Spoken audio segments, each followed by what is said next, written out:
Good morning and welcome to an oral argument session of the 5th District Court of Appeal. Let me begin by introducing the panel. As you've already heard, I'm Judge Palmer. To my right is Judge Griffin. To my left, we're happy to have with us today as an associate judge, Chief Judge Belvin Perry from the Ninth Circuit in Orlando. We have both criminal and civil cases on the docket today. 20 minutes per side on the civil cases, 15 minutes on the criminal cases. We will have a couple of changes of panel as we go through the day. The first and third cases on the docket have been traveling together. We have the same counsel in both cases. My understanding, we in essence have the same issues primarily in those two cases. So we're going to ask counsel to go ahead and argue both of them together rather than separately. We think 20 minutes per side will still be adequate. If you need a little extra time because you're arguing two cases, we'll try and be a little accommodating. So with that, we will call both of the FUCCIO versus DURSO cases to start.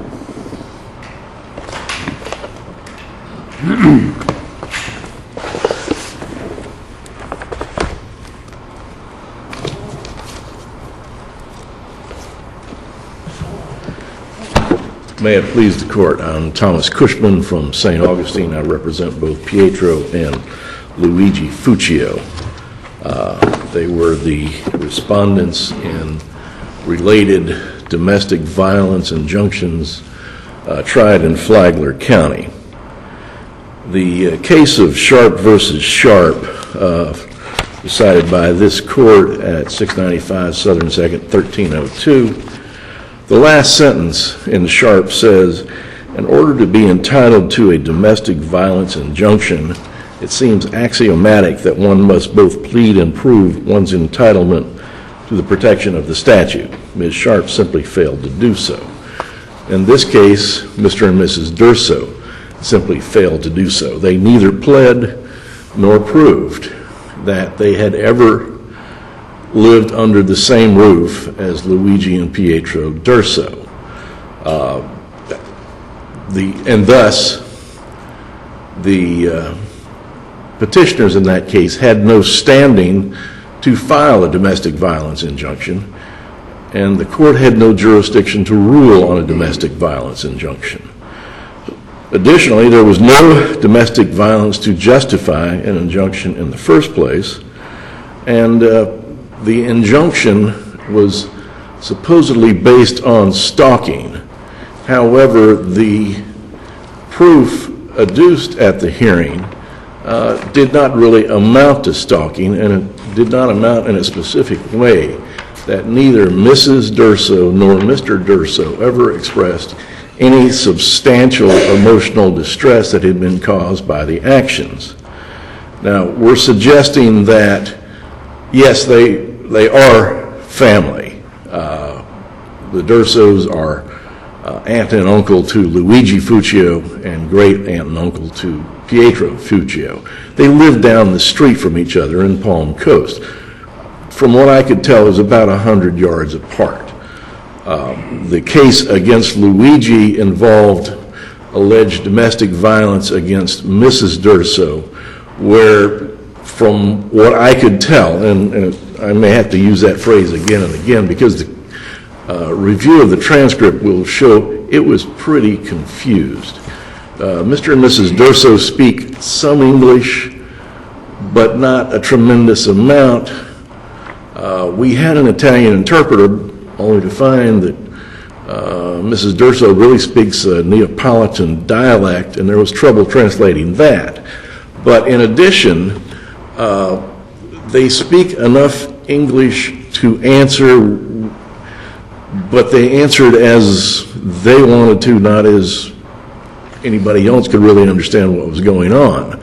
And during the hearing, it was Mr. DURSO denied that he was ever really upset or placed under any substantial emotional distress by Pietro's driving down the road and taking the facts as alleged and found by the court, flipping him off.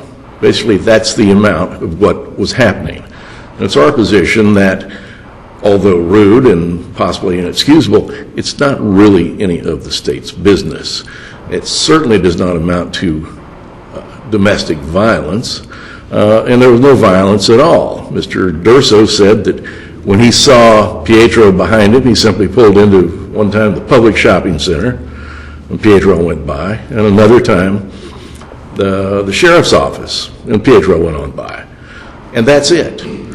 They say that Pietro would go to the end of the street, but there's a stop sign at the end of the street, right in front of the DURSO's house. They live close enough together so that there's really no likelihood that they would not see each other. In regard to Luigi FUCCIO, Mrs. DURSO, again from what I could tell, would walk her dog down the street, and other family members also live in the street right there.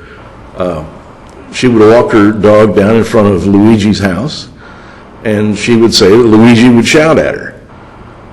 And that's it. Nothing more. She said she was not disturbed by that. What disturbed her was when she said Luigi allegedly made a threat against her grandson. Her grandson wasn't there, and we never saw him in the trial. And so what may have been said about the grandson has no relevance for Mrs. DURSO. So our position is that there is no evidence of stalking. There's not sufficient evidence to establish stalking because of the lack of substantial emotional distress caused by the alleged actions. The standard for determining whether or not it did or would cause substantial emotional distress is that of a reasonable man. The trial court simply ruled incorrectly that it was not the reasonable man standard, that it would apply to the DURSOs. It's our position that the DURSOs are 71 years old according to the testimony, and it was obvious they were quite emotional. That's not the standard that must be determined. The judge simply decided it incorrectly, and without that, the whole thing comes down. So what we're saying is that the DURSOs had no standing to file a domestic violence injunction. The court had no jurisdiction to rule on it. There was no substantial emotional distress caused, and thus there was no basis for filing the injunction. Now, the petitioners, the DURSOs, have suggested that, well, yes, it's true that they didn't prove that and they couldn't prove that because they never lived under the same house, but this court should ignore the law, ignore case after case cited in the briefs that say it doesn't fit as domestic violence. The DURSOs are saying that you can ignore that and they had enough so that they could have gotten a repeat violence injunction. Well, we dispute that too, but we don't think that this court should rewrite the legislative law. I don't think the court should simply say, well, it's okay. Under some theory, these facts might establish a basis for damages. Should this court award damages simply because the DURSOs didn't ask for it? I suggest not. I think the law is clear. The law has been clear, and that this court should reverse the trial court and say there's no jurisdiction, there's no standing, and there's no domestic violence, and therefore the case should be reversed. I'd like to reserve the rest of my time, please, sir. Thank you.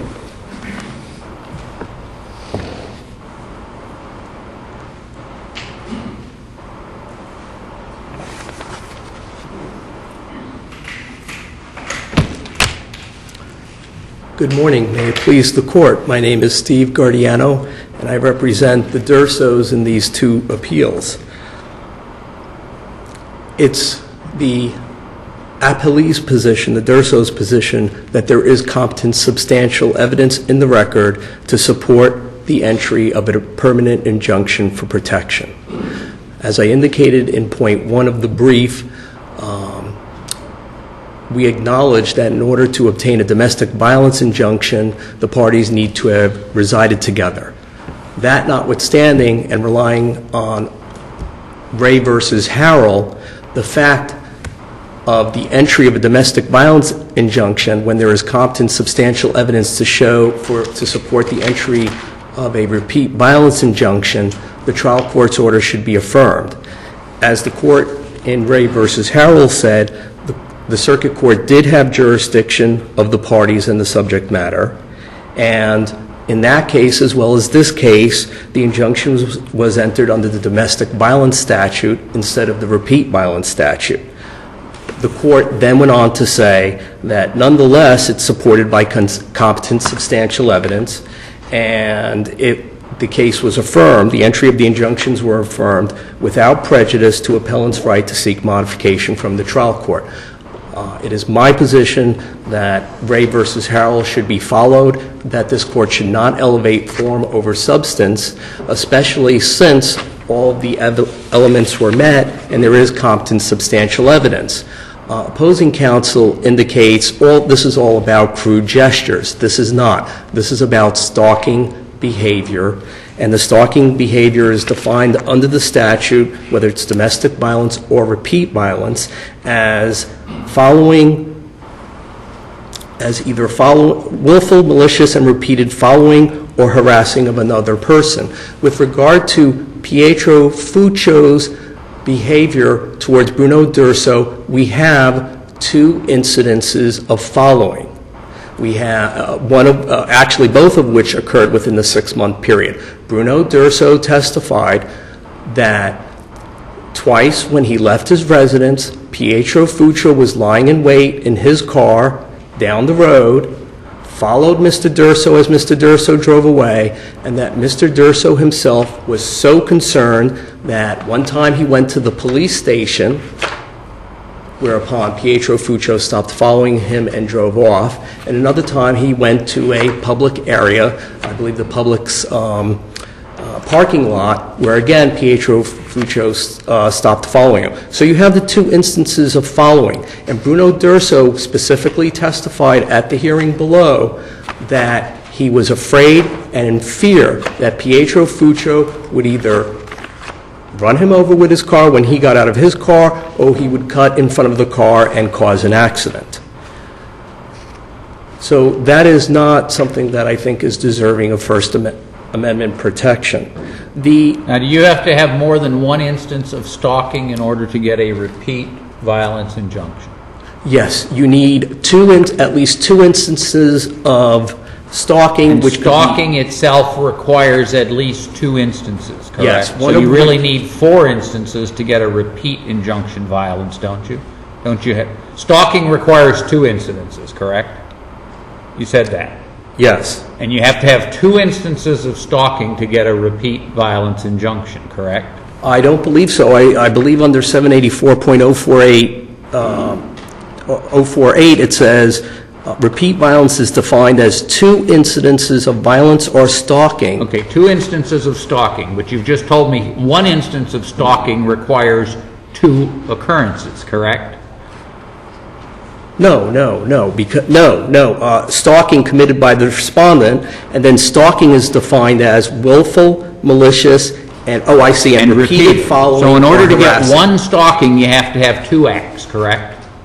1 stalking. Actually, I never thought of that, and it wasn't raised in the briefs. But I think that's you have to have repeated following or harassing. So you have to have 2 followings to get 1 stalking. Yes. Correct? So you would have to have 4 acts to get 2 stalkings, correct? Well, you would have 4 acts, but the acts can also constitute following, and then the other is harassing.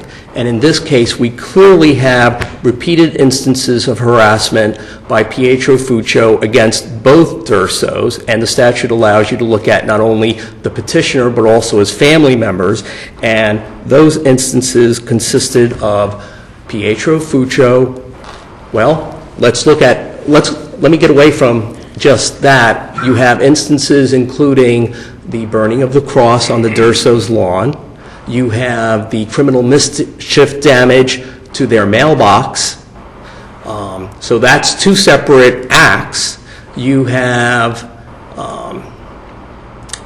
also have damage to a snowman. And then with regard to pure harassment, you have Pietro Fuccio with not having to be able to do so because there was testimony by an independent witness that When he left his house, he did not have to go by the DURSO's house. He would drive his car up to the house, rev his engines, he would flip a bird at them, and then he would drive a little off, then he would back the car up in front of the house and flip the bird at them again, and then drive off. We also have harassment in terms of repeatedly photographing anybody who entered or exited the DURSO's house, as well as the DURSOs themselves. So I think you have more than sufficient evidence. I mean, you talked about having 4 instances. I think Bruno DURSO detailed no less than 20 instances. Here's what my concern is. If you had a different defense to a repeat violence injunction than you would to a domestic violence injunction. For example, if you had an argument that you'd need 4 in the first case, but you wouldn't need 4 in the second case, you follow me? For a domestic violence injunction, you wouldn't have this argument about whether there were 4 instances, correct? Right, that is true. It seems you'd only have to have 1 or 2. 2 well, with stalking. My concern is whether the defendant did not have the opportunity to present the defenses they could have presented if you had brought this under the correct statute. I think if you look at the totality of the circumstances, there was no such defense. There was no prejudice here because both counsel, first of all, you had 3 different injunction hearings going at the same time. You had 2 domestic violence injunctions and 1 repeat violence. So counsel and the parties accepted all of these going at once. And let's not forget the fact that it came out at the hearing that the DURSOs cannot read or understand English, that the forms were given to them by a clerk, and they were assisted in the filling of the forms, 2 domestic violence and 1 repeat violence, by the daughter. The allegations would have been absolutely the same regardless of what the form said. And that's what I'm talking about, elevating form over substance. Then you look at the actual hearing itself. At the hearing, they argued not only domestic violence, but both parties specifically referred interchangeably to domestic violence cases and repeat violence cases. So based on those circumstances, and I know this is difficult in terms of, the procedural, but I mean, I think it's an elevating form over substance. What is there to go back before the trial court? The exact same evidence that was adduced at the hearing would continue to be adduced. The same arguments, basically, would be made. As you pointed out, something which neither of the parties referred to, you may need an extra 2 instances for a total of 4 instances. That was not even brought up by opposing counsel as an issue on appeal. So, I mean, that issue has been waived. It's an interesting issue now, but I think also there's competent substantial evidence to show that all of those factors are met. Mr. Guardiano, tell me what happened. The question of whether this was the right kind of injunction was raised before the trial judge, was it not? Yes, it was. And tell me about that. Well, it wasn't specifically raised that this was not the right type of an injunction, because if that specific argument would have been made, then perhaps the court would have just said, oh, well, we'll go under both, and that's an example of conforming the pleadings to the proof. Instead, the argument was made by counsel that there's no jurisdiction and there's no standing, and I think and that is the argument as phrased in the brief by the FUCCIOs. I think that argument is misleading and it's incorrect. Of course, the court had jurisdiction over the parties, as indicated in the Ray versus Harrell case, and had jurisdiction over the subject matter of obtaining an injunction, whether it be domestic violence or repeat violence. The DURSOs clearly had standing to seek an injunction for protection. So, to some degree, I believe it was an error that was compounded by counsels in terms of seeking a technical argument. If the technical argument would have been made, I think Judge Harris would have said, we're going to still go forward in terms of whether they meet the standard of getting a injunction for protection against violence, which is essentially what was entered and what was needed for the DURSOs in this case.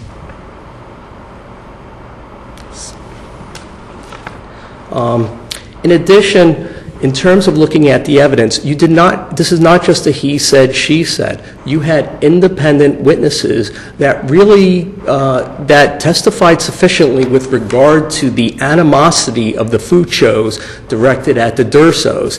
And I think this is unfortunately an incident where Luigi FUCCIO is the father of Pietro FUCCIO. Pietro FUCCIO obviously observed his father's actions, and he as an 18 to 20-year-old person was acting out much further that animosity. As testified by two separate witnesses, and I believe they were both former friends of Pietro FUCCIO, they confirmed the instances of the burning mailbox and the photographs which actually did exist of there was the burning cross, and then there was the mailbox incident. So you have quite a bit of elevation of physical acts of violence directed at the DURSOs that would cause anybody reasonable fear to believe of harm. Not that there's 72-year-old sensitive people here. The acts had reached the physical level. The acts had also reached the verbal level. And also the other thing here is, this is not a matter of just flipping a bird at a police officer and he arrests you for disturbing the peace, which would be afforded First Amendment protections. Under the stalking, it has to be willful, malicious, and repeated, either the following, and I have the two instances of following, or the harassing. And the harassing is defined as a course of conduct directed at a specific person or people that causes substantial emotional distress. Mr. DURSO had detailed no less than 20 times. PALMA DURSO also, this was not one incidence of her walking the dog. She was known to go out walking in the neighborhood, and Bruno DURSO would come out and harass her to the point where she felt threatened and would go back into the house. So I think you have sufficient incidences of harassment, and I think I cited to another case in which the conduct was similar. So I would ask that the court affirm the judgments as in Ray versus Harrell, but without prejudice to appellant's rights to either seek a modification of it or removal of it as it may be. Thank you very much. Thank you.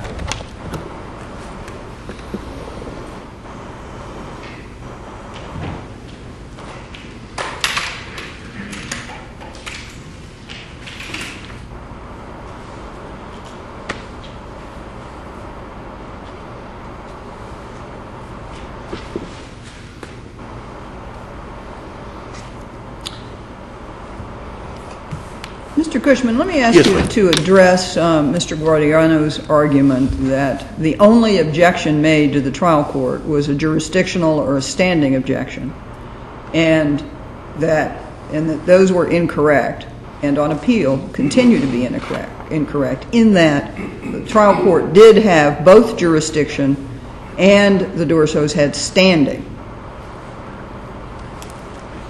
Your Honor, the DURSOs, and I think the language is borne out on the cases, the DURSOs did not have standing to obtain a domestic violence injunction. I'm not saying that there wasn't proper service and that the court in the right circumstances couldn't make a ruling. I'm simply saying that they brought the wrong lawsuit. Well, they may have done so. Right. But they filed a pleading that alleged the elements that are required. It specifically says in here, with the exception of persons who are parents of a child in common, the family or household members must be currently residing or have in the past resided together in the same single dwelling unit. The trial court may have found as a matter of fact that that was false and denied the injunction. But as to jurisdiction and standing, I don't see how there could be any doubt of it. Well, Your Honor, I don't know what to say, except I think the cases say differently. Which case says that you lack standing if you've filed the wrong on? I can't tell you off the top of my head. On the other hand, the Guardiano has alleged that we've said nothing about any prejudice. Frankly, there's a good deal of prejudice because when a plaintiff or a petitioner files a lawsuit, I think we have a right to defend on the issues raised. What do you say about the Ray case? Do you say it's distinguishable, or do you say it's bad law and we shouldn't follow it? I say it's bad law and you shouldn't follow it. Not that it's distinguished. So if we were to find in your favor, we would conflict with Ray, presumably. Actually, both, Your Honor, because that case found that there was substantial evidence, and I dispute that there was substantial evidence in this case to grant the injunction. Well, but on the issue of whether or not you could, in essence, convert an injunction from one statute to a different statute. Your Honor, I think we have finally found the activist court that I've been told about all these years, and they simply ignored the law and ruled for reasons that are not at all apparent to me. We as lawyers have distinctions that need to be made. The legislature made this distinction, and I think it's incumbent, especially when it's brought to the court's attention and to the petitioner's attention, that you've got it wrong. When I raised that, I was accused of being a liar and misleading the court as to the law. That was not Mr. Guardiano, of course, but and so I didn't know what else to do except defend on what we had. And I don't think it's fair or logical to expect us to defend something that wasn't pled. And I wanted to hit a couple of other points. Mr. Guardiano talked about a cross burning, damage to mailbox, and damage to a snowman. It was never exactly clear to me what exactly the people were talking about, but I did object, and the objection was sustained about the cross burning in the mailbox anyway, and the judge said he would disregard it. I don't like having to deal with it at this point, because it was clear eventually from the testimony that somebody else did it, and somebody told Mrs. Durso that Pietro had something to do with it. It was all based on hearsay, and it was, I don't know what it was all about, but it really should not have any place in the trial of this case or in the appeal of it. In regard to Ms. Durso, if she had suffered substantial emotional distress as a result of LUIGI's actions, and from what I could tell in rereading the transcript, LUIGI was always in his own yard or right in front of his own yard. And if she really was disturbed, why would she keep walking her dog down there? I think this is picking at each other. So you're suggesting that she just should be a prisoner in her own home? No, not a prisoner in their own home, but on the other hand, if you're being disturbed by something that's happening, it seems logical to me that you don't go there. And I think continuing to go back there, I think that she was simply doing her own deed to needle them. Well, presumably the trial court found that believed her testimony and that it was upsetting and then it caused emotional distress. Would Right. we have to reweigh the evidence to buy this argument now that No. that wasn't a reasonable conclusion? No, sir. What you need to do is use the proper standard, a reasonable man standard, and the court ruled that it was not a reasonable man standard, but it is. And that's why I'm saying that Mrs. and Mr. Durso are not reasonable people when it comes to such things. If they're disturbed by somebody flipping them a bird, that's not a reasonable reaction in modern society. I think that we all have to have a little bit tougher skin. Somebody yells at me and calls me a liar or something. The proper thing to do is simply let it roll off your back, not file a lawsuit that involves a great deal of time for no real violence. We're talking about domestic violence here, and I think all of us as members of the bar have seen some real domestic violence, and calling this domestic violence is really an insult to the real victims. I suggest that the court was wrong. We pointed out to the court that it was a reasonable man standard, that it did have to involve someone spending the night at some point, and I suggest to you that this court should reverse the trial court and dissolve the injunction. Thank you. Thanks, Counsel.